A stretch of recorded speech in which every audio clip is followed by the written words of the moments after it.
All right. Well, good afternoon, everybody, and thank you for joining us this afternoon, this rainy afternoon from wherever you are.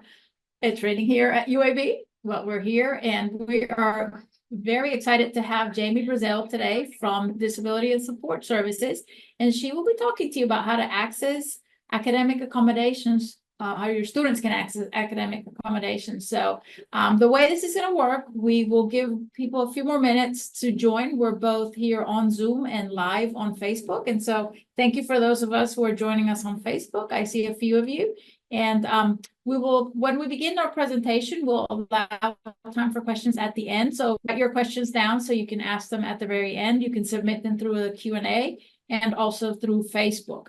Just a little commercial because we've already had a lot of webinars. You can go back and view all of the webinars we've had. We started in the middle of June, and we've had webinars from campus police. We've had webinars from One Stop and financial aid, dining services, off-campus housing, student involvement and leadership.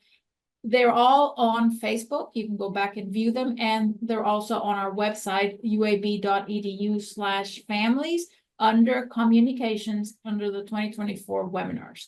So feel free to go back and view them, share them with your student, with other family members, and don't ever hesitate to send us any questions that you have. You can email us at families@uab.edu, and Jamie will share with us their contact information at the end. So without further ado, thank you, Jamie, for being here, and I'll turn it over to you. Of course. Thank you so much for the introduction. Again, my name is Jamie Brazell, and I am one of the case managers over in Disability Support Services. Just here today to talk to you about getting academic accommodation or academic accommodations for your student. So Disability Support Services really is here on campus just to make sure that every UAB student has access to the same, hopefully wonderful university experience here at UAB. We also do a lot of trainings, a lot of presentations. We consult with faculty to make sure that all accommodations are implemented. And so we're really just here to make sure that students with disabilities have the same opportunities as every other student. Just to kind of give you an overview, I'm not sure when the last sort of count was, but the last time we checked, we had about 1,800 students registered with us. And that's with about 90 different diagnoses. So usually, not all the time, but usually these diagnoses fall somewhere in one of these categories. So most popular, you know what I mean, most common would be ADHD. We have a lot of learning disabilities, psychiatric disabilities, a lot of medical conditions. Sometimes we have folks who have hearing or vision impairments or other sensory impairments, autism spectrum disorder. Some folks have a traumatic brain injury that they're dealing with, and then some folks are dealing with a mobility impairment. So again, that covers most of them, but it doesn't necessarily have to fall within one of those categories, but those are kind of the main ones. And we have a large representation in our student population of graduate and professional programs. So we serve the medical school, for example, the other professional schools that are nearby on campus. So probably your number one question would be, how do I help my student sign up for accommodations? So we tried to make this as easy and seamless as possible. You're going to go to our website. The easiest way and the way that I always get there is uab.edu/DSS, if you can remember that. And I'll have links and other contact information for you at the end of the presentation. But so you're going to go to our website. you're going to access the DSS student portal. And there will be an application there for you to fill out. Now, the student, we ask that, the student fills out their own application. This sort of comes into play with some confidentiality stuff that I have to talk about here in just a second, but you can definitely help your student fill out this application, but part of that is going to be obtaining and uploading documentation that goes along with the application. So really helpful, I think, especially if this is kind of your first time having to do anything like this. We have our documentation guidelines available on our website as well. And they're broken down by, the diagnosis category to kind of show you what we really are looking for to hopefully make the process as seamless as possible. We're looking for, of course, up-to-date information from a qualified evaluator. So that's a care provider, someone who's licensed, someone who isn't, directly related to the student. We're looking for any sort of relevant assessment information, a clear statement of the diagnosis, impacts of the diagnosis on a student's daily life, and especially in an academic setting. So all of these things, again, can be found in our documentation guidelines on the website. So once you submit your application, or the student submits their application, they will be assigned to one of the case managers. And then we will reach out to schedule an accommodation planning meeting. So this is really a chance to hear from our chance to hear from your student just about, what they've been dealing with, the impacts again of their disability, what their sort of concerns are heading into college, or, if they're returning student, just maybe in a particular class. We're really just kind of trying to get a handle on what is needed. And a lot of times students will come to this meeting and they're just not really sure what's available. And so we can also talk about that. Probably many of your students will have had a IEP or a 504 plan from high school. And it's important to know that that does not transfer or follow your student to college. So this is sort of a new process. So we're happy to, help however we need to if this is sort of your first time with this. So once the accommodation planning meeting takes place, depending on the request, it may have to go through a few certain other channels, like faculty or a professional school, if it's a program, a specific program. And then we will notify the student via email of approvals. And then we will provide links to an online orientation. And it's very quick and painless. So that's sort of a quick idea of what that process looks like. Every now and then we will have to, kind of revisit a certain question after the meeting just to make sure we have the information that we need. Sometimes we may need additional documentation, but we will definitely guide you through the whole process.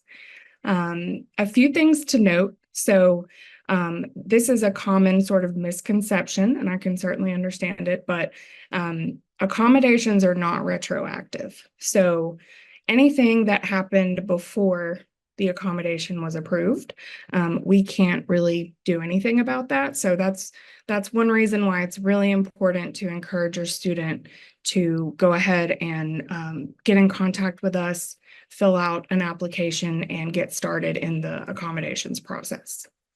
Another thing with the IEPs and the 504 plans, a lot of times a student will submit just their IEP or 504 plan as documentation. That is definitely helpful. But again, we're sort of looking for the original documentation that would have, sort of helped guide the IEP or 504 plan, something from a professional, usually a medical professional, someone who is licensed. We're looking for signatures, letterheads, things like that. So while that can be helpful and we encourage you to submit those, it's not the only thing that we're looking for. So example accommodations, there are many, and a lot of times during an accommodation planning meeting, we'll have to get creative to try to kind of figure out what we can do to help the student. But these are the most common, I would say. So testing, changes to the testing environment, timing, things like that. Note-taking support, we have a number of different software options that we can give the student access to, or they can simply record their lecture on their phone or some other device like that, a personal device.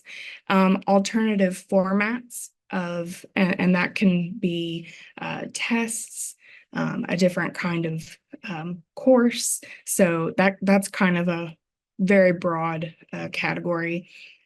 Flexibility with attendance, especially when it's a disability related absence. Assistive technology, which I mentioned before, but there are other programs available that are not just available for note-taking support. So a lot of those available. We have an assistive technology coordinator who can discuss the options with you if you're interested in something like that. We also have sign language interpreters, ASL interpreters, and captioning available as well. So it would be hard. We'd be here all day if I read to you all of the different accommodations that we've approved, but those are just to kind of give you an idea of what's available.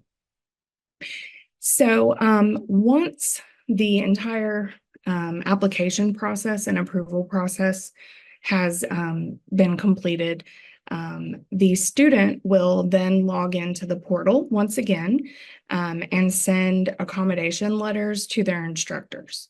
So what this does is it's really just a straightforward official way to notify the professors that the student has been approved for this particular accommodation. It includes descriptions of each accommodation and sort of what that might look like. Faculty members are always encouraged to let us know at DSS if they have any questions.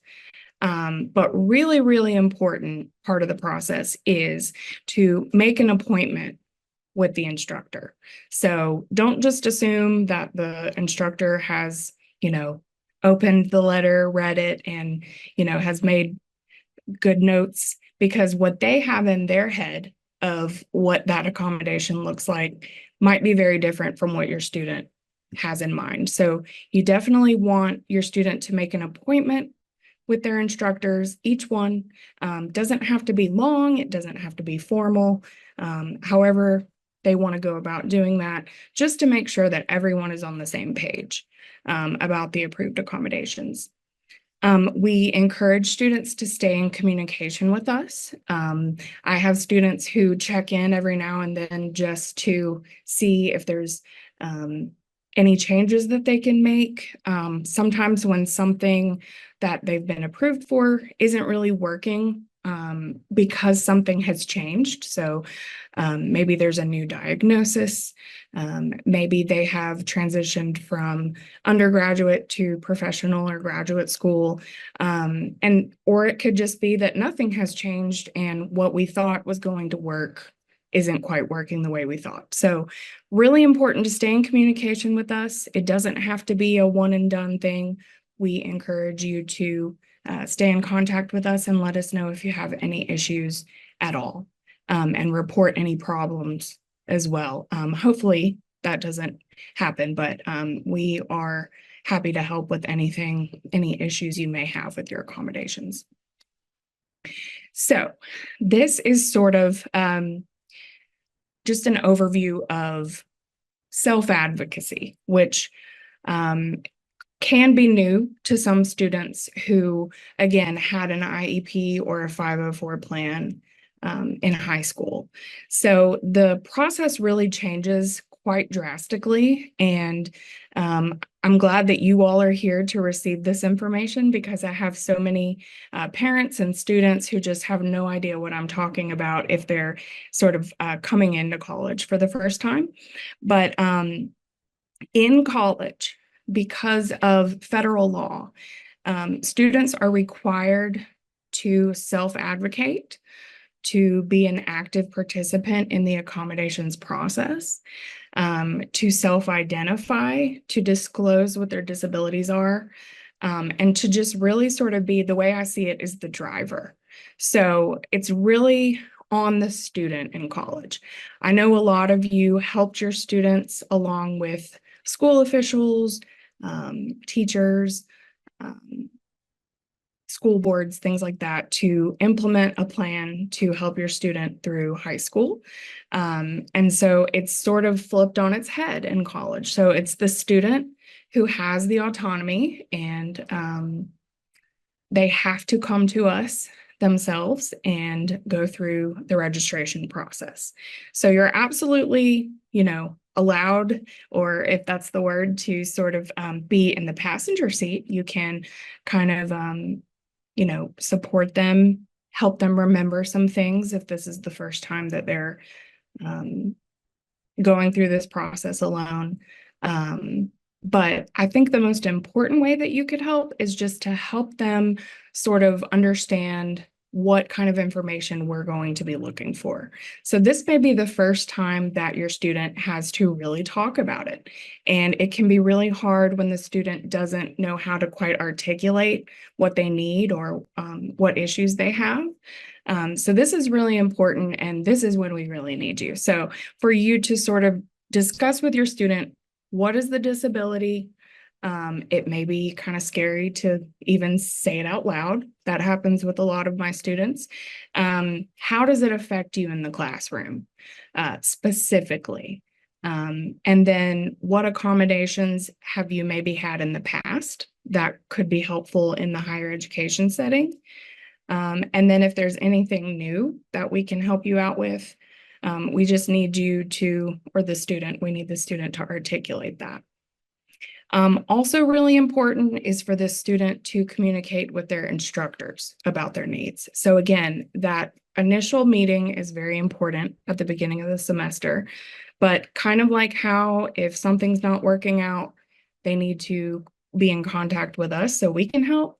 The instructors also need to know when something isn't working, or how something may manifest in terms of the disability. Now, and I think this is coming up in the next slide, but the student never has to disclose to a professor or an instructor what their actual disability is.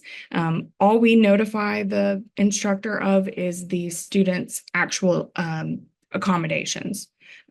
So it's up to the student to identify what their disability is to someone else if they would like. But we're not going to do that. And then, a lot of you may have helped your student just keep up with classes, or, keep up with scheduling, tests, things like that. That's something else that is going to be really helpful in terms of their accommodations if the student is beginning to do that on their own. So, speaking of confidentiality, I think I mentioned the federal law. So that law is the Family Educational Rights and Privacy Act, lovingly known as FERPA.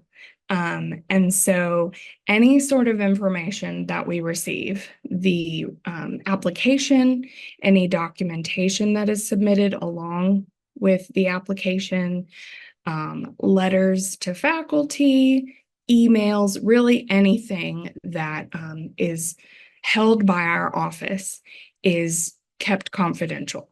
And that includes, obviously, the disability itself, and whether or not the student has received accommodations. So I think I kind of already covered the parent involvement, But it's also important to note that you all, as parents and guardians, are not to are sort of also limited because of FERPA. So under the law, your student is 18 or a student in a higher education setting. And so we would have to have their written consent in order to share any information with you. So an important distinction is they can say, I would like you all to know this, or they can say, I would like my parent to come with me to my meeting, but we cannot provide any personal information, and we are limited in what we can share in terms of accommodation information and where we are in the process. So another one that I think, another sort of disability category, I guess I would call it, that I think is often overlooked is temporary impairments. So, you know, you may have, or your student may have a permanent diagnosis, and then they may also come into some sort of injury or just a temporary impairment, like maybe they're recovering from surgery, something like that. That is also covered by our office. It's not technically a disability under the Americans with Disabilities Act, but we do everything we can to assist students during those sorts of times. So again, anything from broken limbs, hand injuries is a very common one, just because, you know, it kind of limits what you're able to do in the classroom with writing. Torn ligaments, surgeries are a big one that is not on here, but so really the same process. We do try to keep in mind that if the particular situation has already occurred, and the student is, you know, facing problems with, say, mobility or whatever it may be now, we do try to expedite the process for those temporary accommodations. Typically, things like this are approved for 1 semester or less, and then sort of reassessed at the end of that time period. And that may require some additional documentation, but it's certainly something that, you know, can be discussed and reassessed. So beyond all of the sort of heavy accommodations talk, we also try to really get students involved.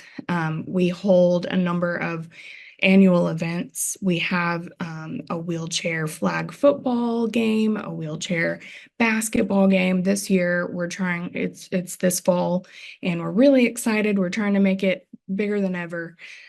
We also hold workshops, or sort of provide where other workshops are going to be as well. We try to stay active in just campus-wide events to represent the office and our students. And then we also are in charge of some student organizations as well. So there is a Disability Honor Society. It's called Delta Alpha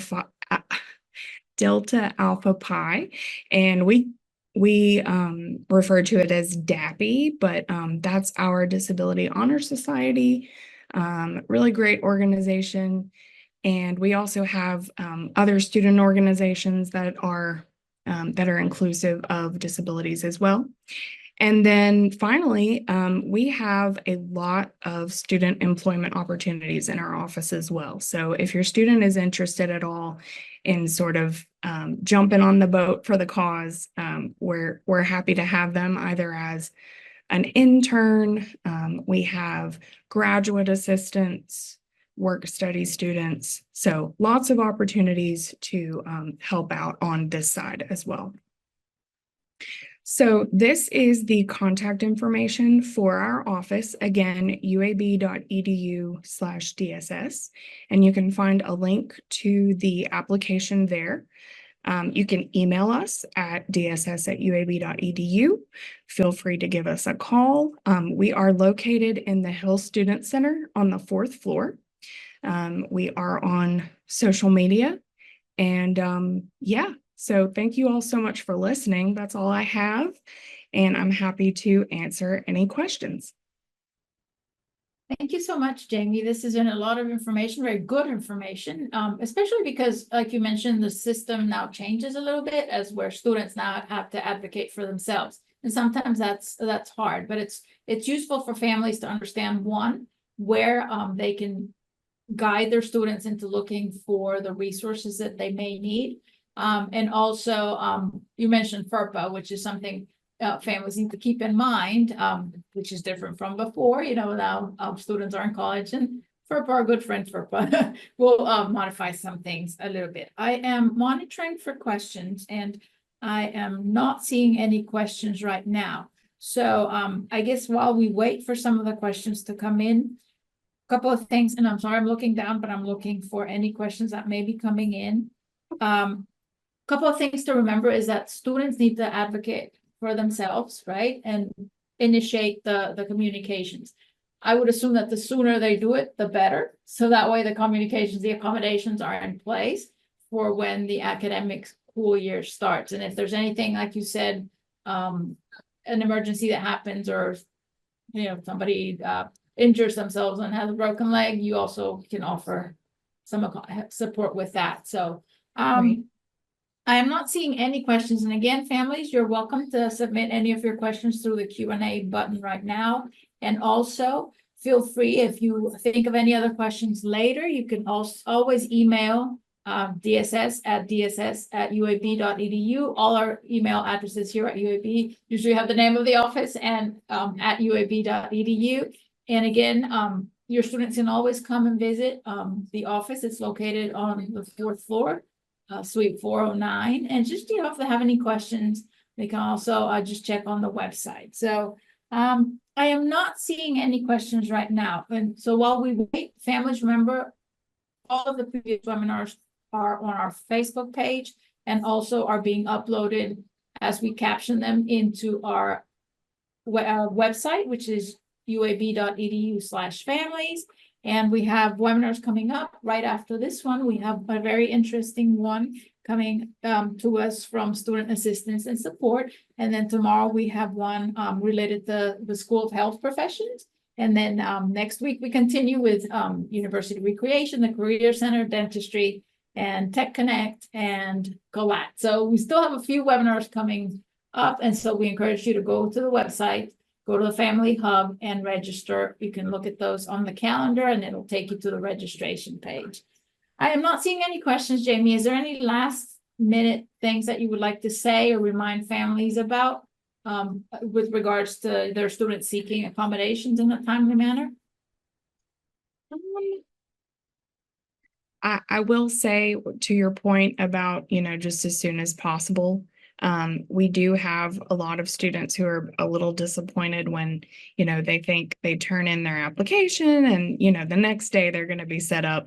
It's a little bit more complicated than that. And it really just depends on a lot of different factors, kind of how long the process takes. But if your student is, thinking about something like this, definitely encourage them to go ahead and get started as soon as possible. You can submit the application without documentation if you would like, and go ahead and get it in, and then we can work on getting it later, the documentation. So yeah, I would just say key points to kind of take away is please encourage your students to reach out to us, to advocate for themselves, and to kind of fill out that application as early as possible. Great. So yes, and so the key word is as early as possible. And you mentioned they can't submit the application even if they don't have all the documentation now. But so this is, if you're a student and you as a family member are thinking about other items that need to be addressed, this is a great moment. We still have about a couple of weeks left, a month about for the beginning of classes. So please do reach out to either DSS or to our office, families@uab.edu. If you have any questions related to DSS, we'll send them over to them. Or you can write to them directly. And if you have any other questions, you can also send them to us and we will help you navigate and find the best office to get your answers to. So we don't seem to have any questions, but we want to thank those who have joined us on Facebook and those who have are coming through Zoom, and the webinars will be available for continuous viewing on Facebook. They're there, and so you can go back and rewatch and share again, like I mentioned before. Thank you all very much for joining us, and thank you, Jamie, for partnering again with Family Engagement, and we wish everybody a great rest of your afternoon. Thank you. Bye-bye. Bye-bye.